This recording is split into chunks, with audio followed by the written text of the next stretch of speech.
Hello दोस्तों, स्वागत है आपका हमारे यूट्यूब चैनल में। तो देखिए, चर्चा चल रही थी खिलजी वंश की और हमने आपको अलाउद्दीन खिलजी के बारे में पूरा पढ़ाया था। उनकी जो है सैनिक सुधारों की चर्चा की थी, उनकी न्याय व्यवस्था की चर्चा की थी, उनकी आर्थिक सुधार की भी चर्चा की थी और उनकी मृत्यु की भी चर्चा की थी। हमने मृत्यु का कारण भी बताया था कि उनकी मृत्यु के कारण अलग अलग इतिहासकारों ने बताया है। कोई कहते हैं यकृत रोग से हो गया, कोई कहता है दारू पीला से हो गया, ठीक है। तो इस कारण जो है उनकी मृत्यु हो गई। कब? 1316 ईस्वी में मृत्यु हो गई। तो जैसे ही मृत्यु हुई तो उस समय किसका प्रभाव था? मलिक काफूर, यानी सेनापति कौन था? मलिक काफूर का प्रभाव था। और मलिक काफूर ने क्या किया कि अलाउद्दीन खिलजी के जो बड़े पुत्र थे, जिनका नाम था खिर्ज खां और सादी खां, ठीक है, इनको ना उत्तराधिकारी घोषित करके अलाउद्दीन खिलजी का एक 6 वर्षीय पुत्र था, जिसका नाम क्या था? शिहाबुद्दीन उमर, को जो है गद्दी पर बैठा दिया और स्वयं जो है मलिक काफूर क्या बन गया? संरक्षक बन गया। और कहते उसने जो है जो शिहाबुद्दीन उमर की माँ थी, जिनका नाम था झल्लपाली, से विवाह कर लिया। और झल्लपाली किसकी बेटी थी? तो हमने आपको बताया था देवगिरी के राजा रामचंद्र देव की पुत्री थी, ठीक है। पहला पॉइंट तो यही लिखना है, तो नोट कर लीजिए।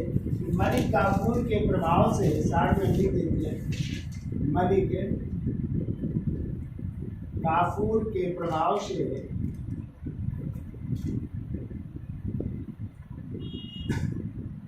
मलिक काफूर के प्रभाव से अलाउद्दीन ने अपने बड़े पुत्र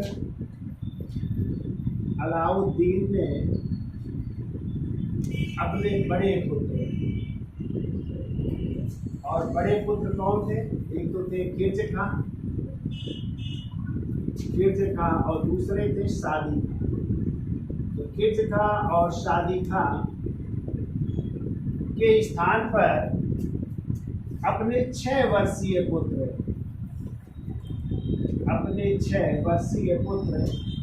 और उसी 6 वर्षीय पुत्र का नाम है शिहाबुद्दीन उमर। 6 वर्षीय पुत्र शिहाबुद्दीन उमर को सुल्तान घोषित कर रहे हैं। तो ये सुल्तान घोषित हो रहे हैं और इनका संरक्षक बन रहा है मलिक काफूर। तो संरक्षक बनाया मलिक काफूर, मलिक काफूर संरक्षक बन गए। और इन्हीं मलिक काफूर ने क्या किया कि शिहाबुद्दीन उमर की जो माँ है, माँ का नाम है झल्लपाली, झल्लपाली से विवाह कर लिया।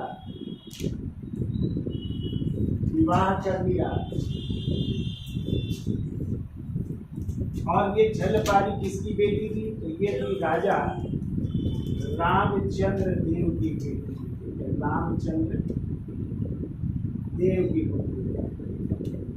कहते हैं मलिक काफूर ने इनको कैद करके जो है ग्वालियर के किले में, कहाँ पे कैद कर लिया था? तो ग्वालियर के किले में कैद करवा दिया। ग्वालियर के किले में कैद करवा दिया। अब इसके बाद जो है मलिक काफूर ने क्या किया, अपने कुछ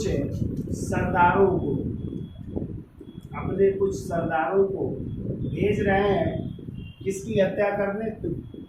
कुतुबुद्दीन मुबारक खिलजी भी एक बेटा था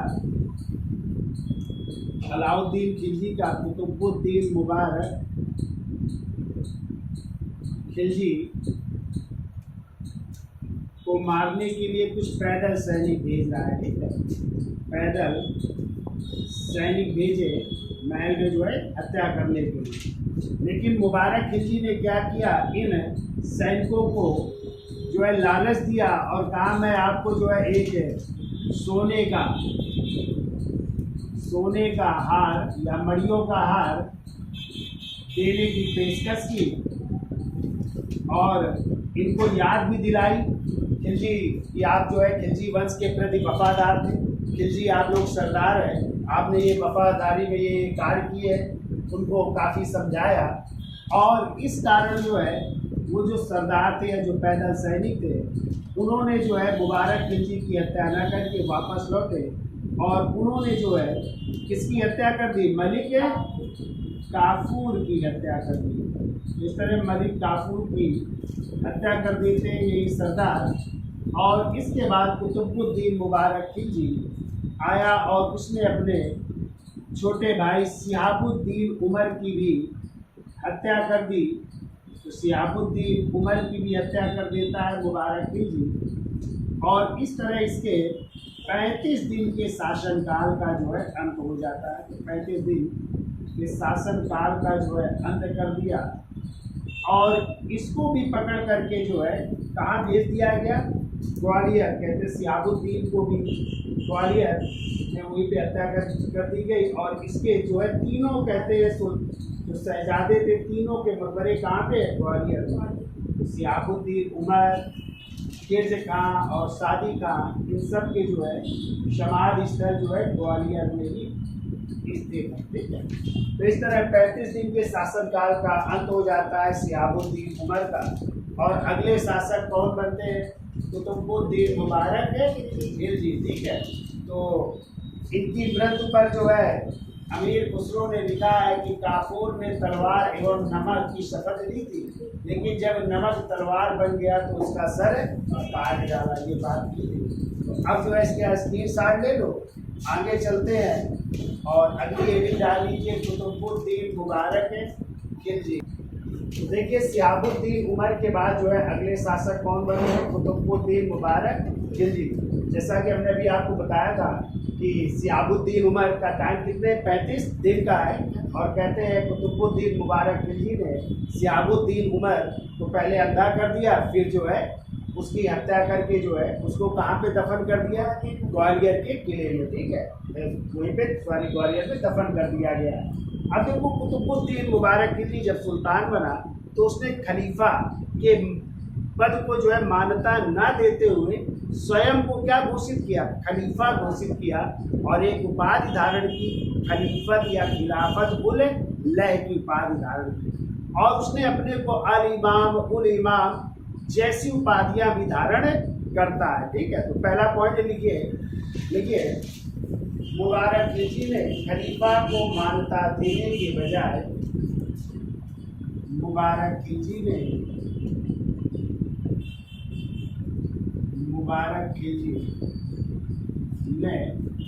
खलीफा को मान्यता देने के बजाय खलीफा को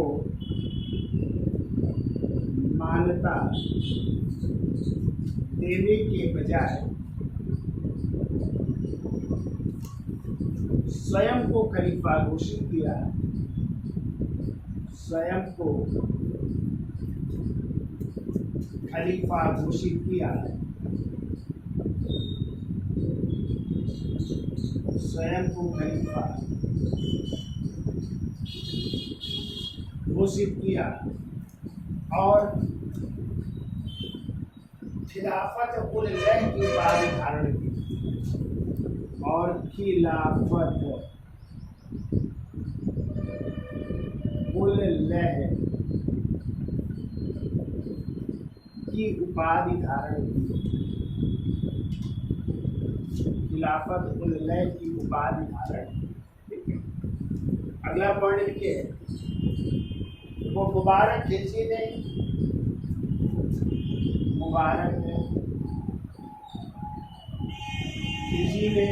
अल इमाम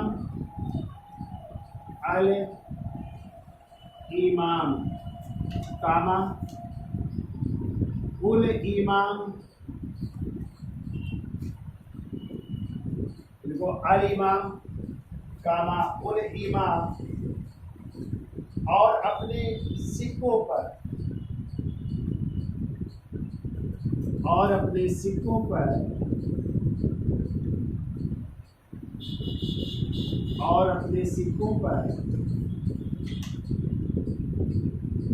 खलीफुल्लाह की उपाधि अंकित करवाई। खलीफुल्लाह की उपाधि अंकित करवाई।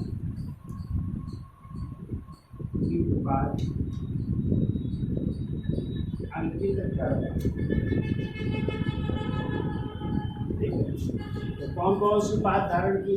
अल इमाम की, कुल इमाम की और सिखों पर खलीफुल्लाह की उपाधि अंकित करवाई। ठीक है, और जबकि उसने अपने को स्वयं को क्या घोषित किया था, खलीफा घोषित किया, खिलाफत-उल-लैह की उपाधि धारण कर रहा है। ठीक है, अगला पॉइंट को तो इसने गुजरात अभियान पर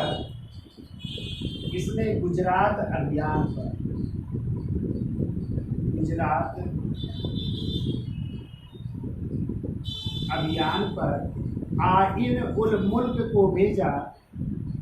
आइन उल मुल्क,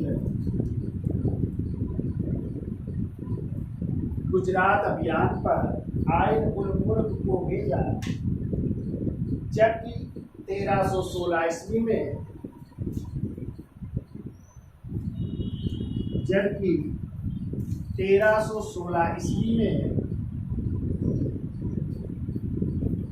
स्वयं दक्षिणी राज्य देवगिरी,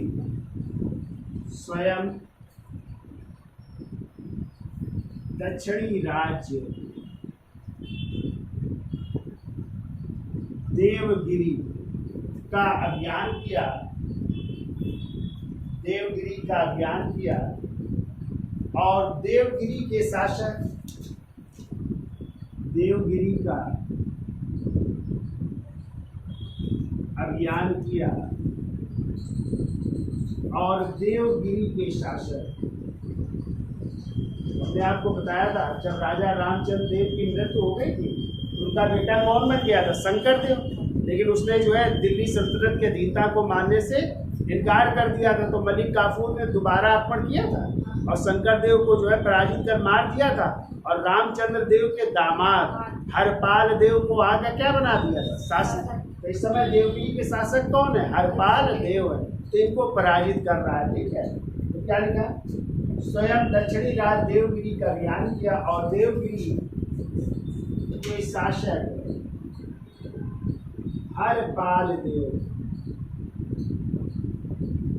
जो रामचंद्र देव के क्या थे, दामाद थे, रामचंद्र के दामाद। तो देवगिरी के शासक हरपाल देव को पराजित कर मार डाला, हरपाल देव को पराजित कर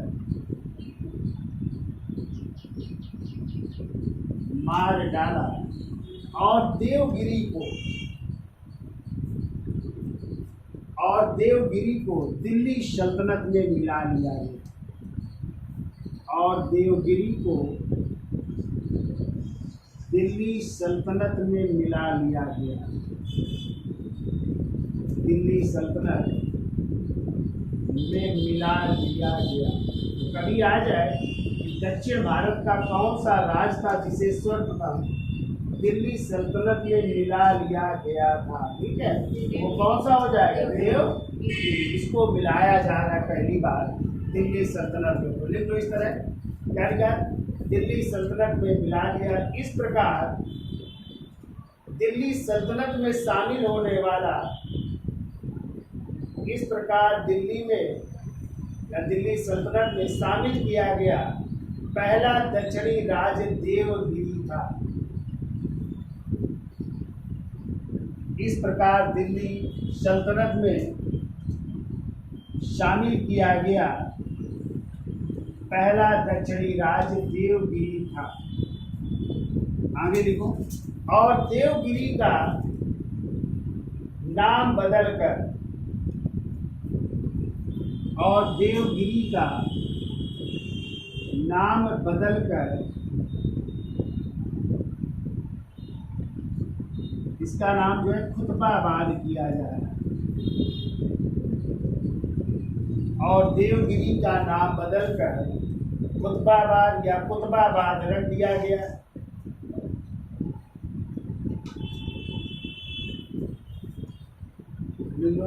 नाम बदलकर खुतबाबाद या कुतबाबाद भी कह सकते हैं,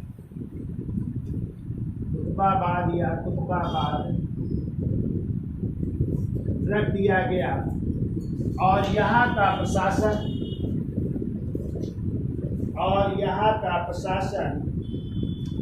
मलिक यगलकी खां को सौंप दिया गया। यहाँ का प्रशासन मलिक यकल खां को सौंप दिया गया। इस तरह यहाँ का प्रशासन इनको सौंपा जा रहा है। क्या लिखा कि उसने देवगिरी को दिल्ली सल्तनत में मिला दिया। इस प्रकार जो है दक्षिण भारत का पहला राज्य जिसको दिल्ली सल्तनत में मिलाया गया और देवगिरी का नाम बदल करके क्या कर दिया, कुतुबाबाद या कुतुबाबाद कर दिया। और यहाँ का प्रशासन किसको सौंप दिया, मलिक यकल्की खां को। अगला पॉइंट देखो, मुबारक खिलजी ने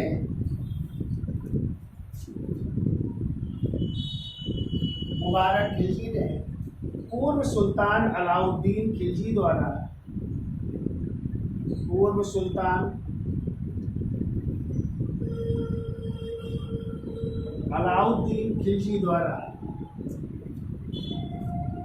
लागू सभी कठोर अध्यादेशों को समाप्त कर दिया। लागू सभी कठोर अध्यादेशों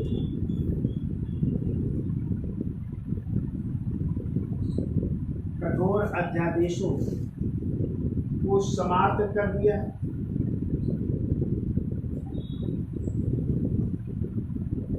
तो आपको पता है 4 अध्यादेश लागू किए थे ना अलाउद्दीन खिलजी ने, तो उनको जो है समाप्त कर दे रहा है, ठीक है। और बाजार नियंत्रण प्रणाली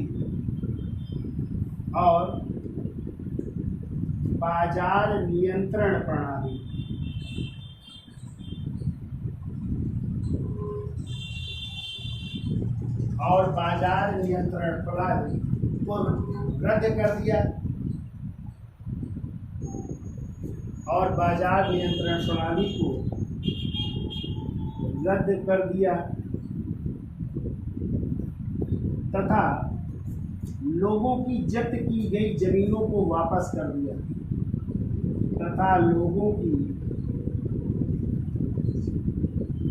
जब्त की गई जमीनों को वापस कर दिया।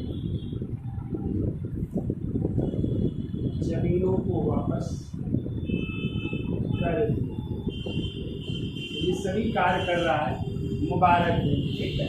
अब इसके बारे में इतिहासकार है जियाउद्दीन बर्नी, वो लिखते हैं कि ऐसा सुल्तान था, कभी कभी दरबार में स्त्रियों के भेष में आ जाया करता था, ठीक है, यानी महिलाओं के वस्त्र पहन करके आ जाया करता था। और कभी कभी तो कहते दरबार में जो है नंगा घूमा करता था, नंगा होकर के दौड़ भी लगाया करता था। ऐसा सुल्तान है।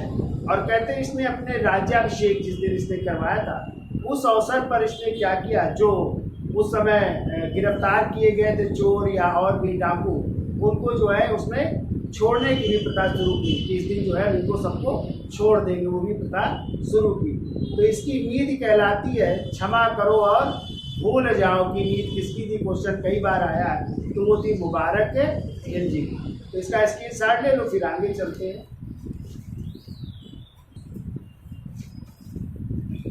तो देखिए अगला पॉइंट, इतिहासकार बर्नी के अनुसार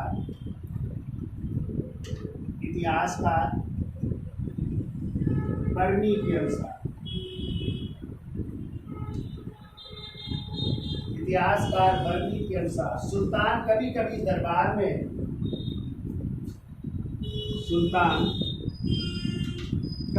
दरबार में स्त्रियों के वस्त्र पहन करके आता था। सुल्तान कभी कभी दरबार में स्त्रियों के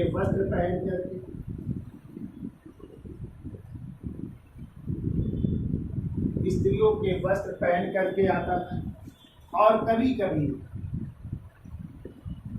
पहनकर आता था, और कभी कभी दरबार में नग्न होकर, और कभी कभी दरबार में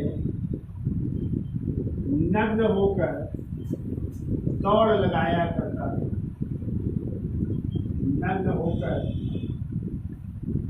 दौड़ लगाया करता था। कभी कभी नंगा होकर के दरबार में दौड़ा करता था, कभी कभी महिलाओं के वस्त्र पहन करके भी आ जाया करता था। ठीक है, अगला पॉइंट, मुबारक खिलजी, मुबारक खिलजी ने जिस दिन, या मुबारक खिलजी जिस दिन सुल्तान बना, जिस दिन सुल्तान बना, उस दिन उसने कैदियों को कारागार से मुक्त कर दिया। उस दिन कैदियों को कारागार से मुक्त कर दिया, कारागार से मुक्त कर दिया। अगला पॉइंट, मुबारक खिलजी की नीति, मुबारक खिलजी की नीति क्या थी? तो अभी हमने बताई थी, क्षमा करो और भूल जाओ की, क्षमा करो और भूल जाओ। कई बार पूछा गया क्वेश्चन, इसलिए याद रखिएगा। इसकी नीति है तो मुबारक खिलजी, ठीक है, उसको मुबारक खिलजी की नीति, क्षमा करो और भूल जाओ। अगला पॉइंट, मुबारक खिलजी ने एक गुलाम के पुत्र, मुबारक खिलजी ने एक गुलाम के पुत्र खुसरो खां को, खुसरो खां को, खुसरो खां को वजीर तथा प्रधान सेनानायक, वजीर प्रधान सेनानायक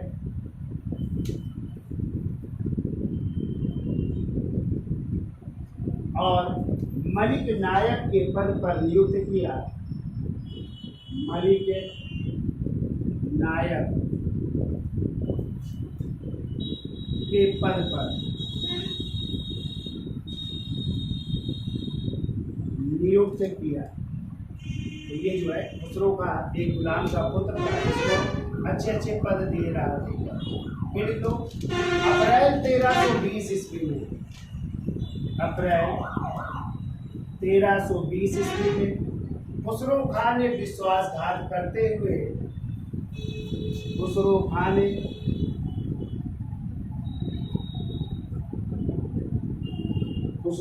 ने विश्वासघात करते हुए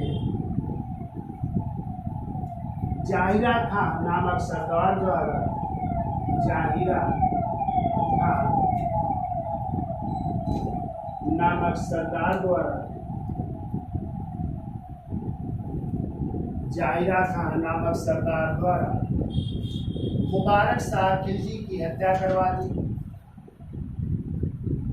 मुबारक खिलजी की हत्या करवा दी और स्वयं को शासक घोषित कर दिया, और स्वयं को शासक घोषित कर लिया।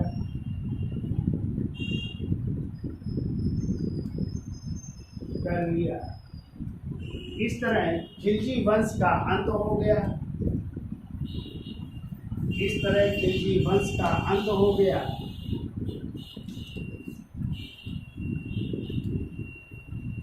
और इसे बरादुओं की क्रांति कहा जाता है, और मुबारक खिलजी की हत्या को बरादुओं की क्रांति कहा जाता है।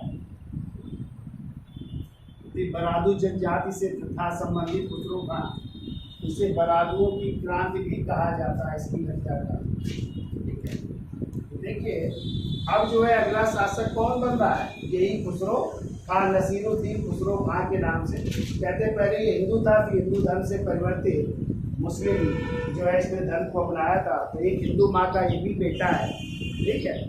और इसके समय कहा गया, नारे लगने लगे थे इस्लाम जो है खतरे में है, जैसे इस्लाम का शत्रु भी कहा जाता है खुसरो खान को, उसकी भी चर्चा कर लेते हैं। उसका स्क्रीनशॉट ले लो, फिर आगे चलते हैं। तो देखिए मुबारक खिलजी के बाद अगला सुल्तान बनता है नसीरुद्दीन खुसरो शाह, जिसका टाइम है 15 अप्रैल 1320 से 5 सितंबर 1320। तो कहते हैं जो नसीरुद्दीन खुसरो शाह था, ये गुजरात में जो है हिंदू धर्म से परिवर्तित एक मुसलमान था।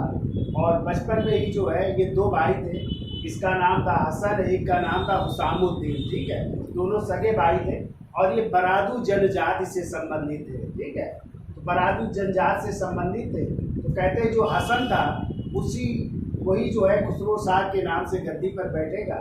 और कहते हैं कि मुबारक खिलजी ने इसे खुसरो शाह को जो है हमने बताया था प्रधान सेनापति का पद, मलिक नायब का पद, तो सभी पद जो है प्रदान कर दिए थे।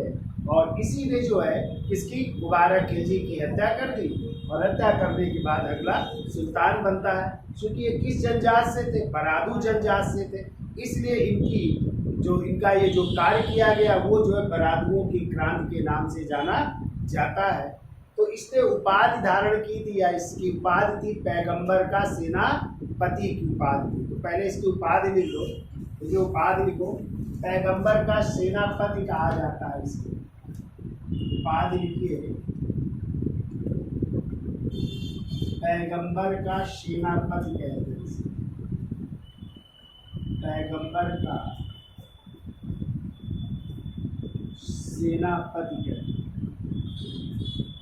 तो देखिए इसके बारे में, तो खुसरो शाह गुजरात के, खुसरो शाह गुजरात के एक हिंदू धर्म से परिवर्तित मुसलमान था। गुजरात के हिंदू धर्म से परिवर्तित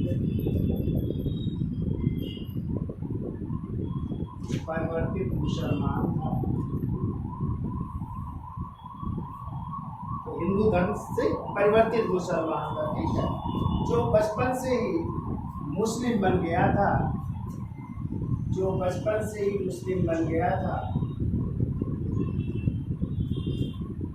देखिए अगला पॉइंट, मुबारक खिलजी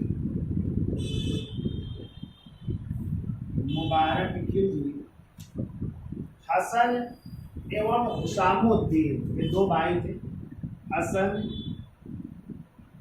एवं हुसामुद्दीन नामक दो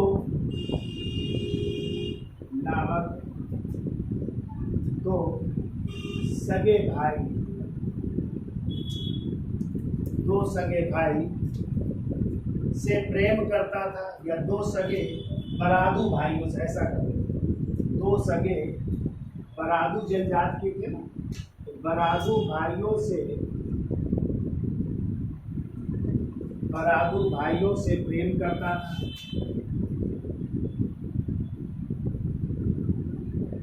करता था।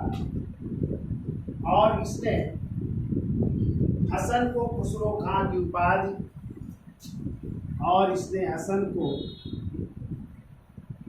खुसरो खां की उपाधि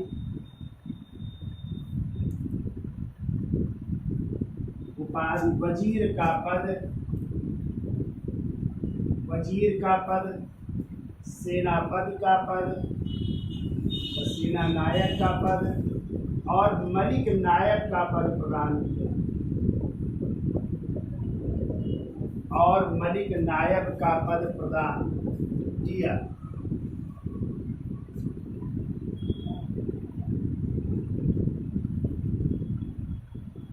देखो यही खुसरो खां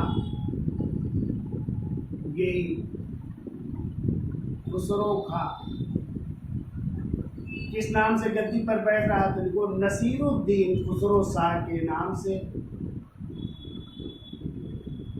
नसीरुद्दीन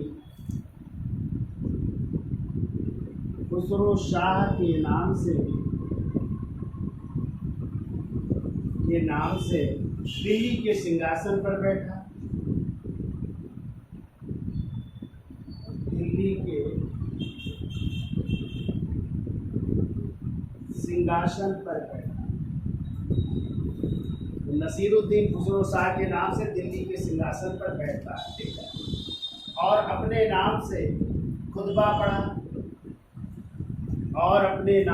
खुतबा पढ़ा तथा पैगंबर के सेनापति की उपाधि धारण की।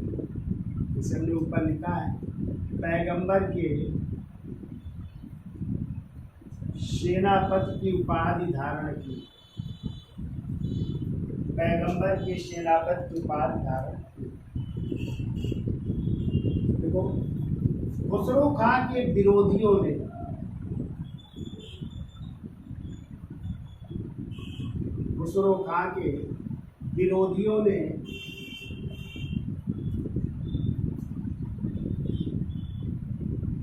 इस्लाम का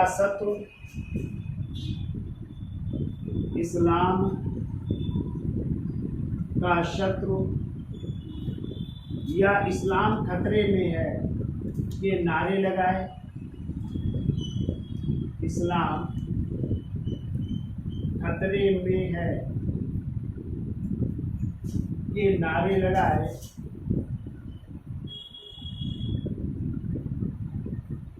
इस्लाम का शत्रु और इस्लाम खतरे में है कि नारे लगाए।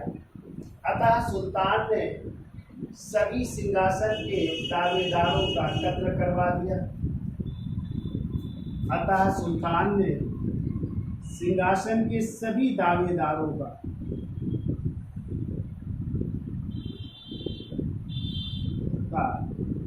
कत्ल करवा दिया। सिंहासन के सभी दावेदारों का कत्ल करवा दिया और खिर्ज खां की विधवा देवल देवी से विवाह कर लिया। खिर्ज खां की पत्नी थी ना देवल देवी, तो खिर्ज खां की विधवा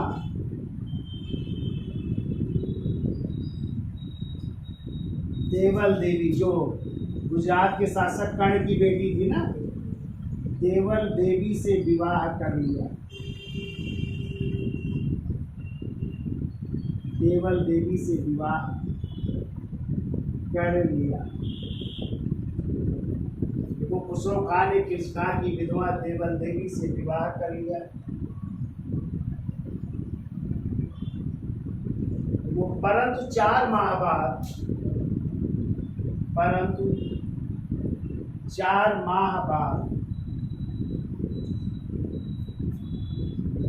सरदारों ने विद्रोह कर दिया।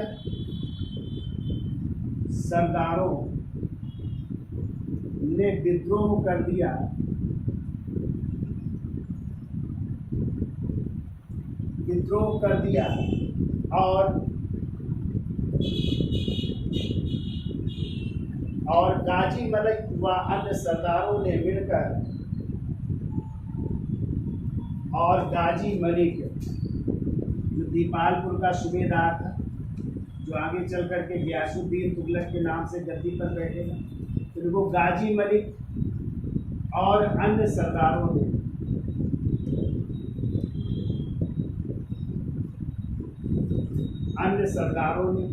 हरियाणा के सिरसा नामक स्थान, या सिरसा के निकट है ऐसा, हरियाणा के सिरसा के निकट सरस्वती के युद्ध में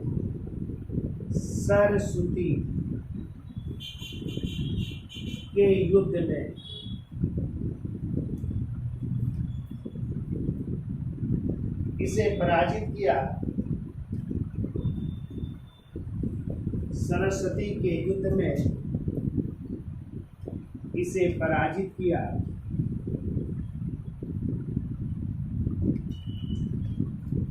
सरस्वती या सरस्वती के युद्ध में इसे पराजित किया। इसके बाद यमुना नदी को पार करके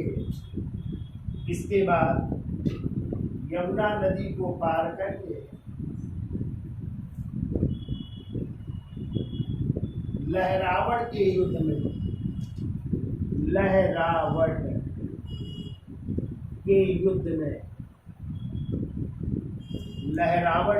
में निर्णायक रूप से पराजित कर खुसरो खां की हत्या कर दी।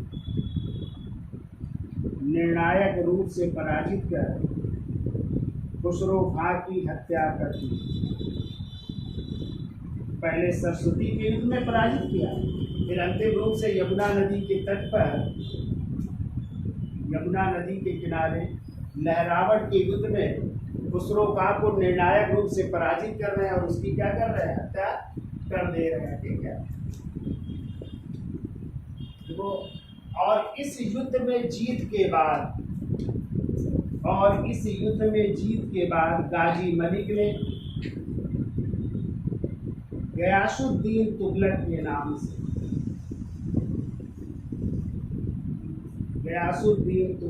नाम से दिल्ली के सिंहासन पर बैठा और तुगलक वंश की स्थापना की। गाजी मलिक गयासुद्दीन तुगलक के नाम से गद्दी पर बैठा और तुगलक वंश की स्थापना की।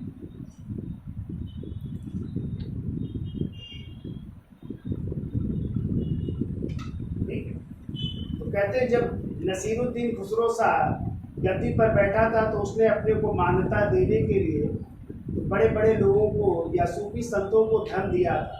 तो नसीरुद्दीन खुसरो शाह ने उन्हीं में से एक संत थे जिनका नाम था निजामुद्दीन औलिया। ठीक है, निजामुद्दीन औलिया को भी जो है 5 लाख टका जो है उन्होंने धन भी दिया था। ठीक है, 5 लाख टका धन दिया था और इसी धन की आगे मांग करेंगे कौन, गयासुद्दीन तुगलक। किससे, निजामुद्दीन औलिया से। तभी निजामुद्दीन औलिया उनके बारे में कहेगा अनुज दिल्ली दूरस्त, यानी हजूर दिल्ली दूर है। और कहते हैं जब वापस लौटेंगे तुगलक गयासुद्दीन तो रास्ते में उनकी क्या हो जाएगी, मृत्यु हो जाती है ना। लकड़ी का महल बनवाता है उनका खुद, उसी में दब करके मृत्यु हो जाएगी। ठीक है, तो आगे कहानी तो एक पॉइंट ये भी लिख लीजिए। तो खुसरो शाह ने अपनी सत्ता को मान्यता दिलाने के उद्देश्य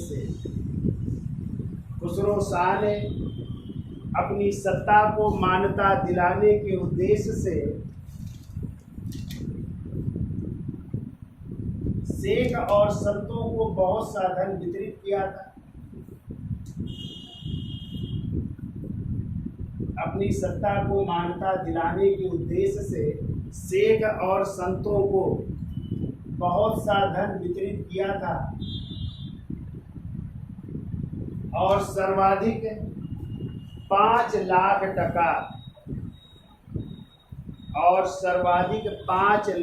टका धन सूफी संत निजामुद्दीन औलिया को दिया। 5 लाख टका धन सूफी संत निजामुद्दीन औलिया को दिया था। तो ये था आपका जो है खुसरो शाह। और अगला वंश आएगा वो होगा तुगलक वंश, जो दिल्ली सल्तनत में सर्वाधिक समय तक शासन करेगा। 1320 से लेकर के 1414 यानी 94 वर्ष तक शासन रहेगा। तो अगली हेडिंग डाल लीजिए तुगलक वंश है। तो आज के लिए इतना रखते हैं। वीडियो अच्छा लगा हो लाइक शेयर और सब्सक्राइब करिए। धन्यवाद।